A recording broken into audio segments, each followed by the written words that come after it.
On construit peut-être 2 fois plus que les moins bonnes années, mais le fait d'augmenter de 30 à 40% sur des années moyennes ne suffit pas pour faire baisser les prix, pour avoir un choc de l'offre.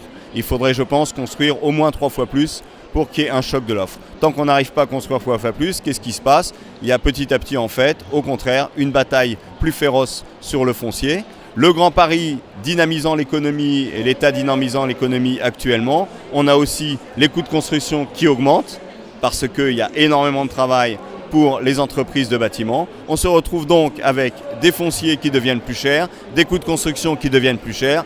Et donc, même si on est prêt à ne pas bouger nos marges, voire à la diminuer un petit peu en tant que promoteur, on peut tout à fait le faire. On se retrouve avec des prix de vente plus chers.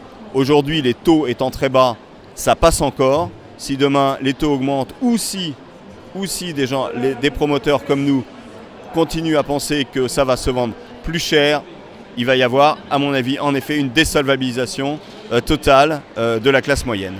Et là, il y a un danger, en effet, sur le logement. On n'est pas capable aujourd'hui d'avoir du logement vraiment accessible, au moins en première couronne. En deuxième couronne, c'est un peu différent, c'est vrai, les prix n'ont pas augmenté et on arrive donc à répondre à la demande des primo-accédants. La première recette, c'est d'avoir en effet des accords avec des établissements publics ou bien avec des mairies. On se bat pour que dans les concours, le prix de foncier soit bloqué pour tout le monde et que ce soit le projet justement la capacité à vendre à des prix abordables qui permettent de gagner le concours et non pas le terrain le plus cher comme hélas certains aménageurs et des concours d'État nous le demandent au niveau des paramètres pour gagner le concours.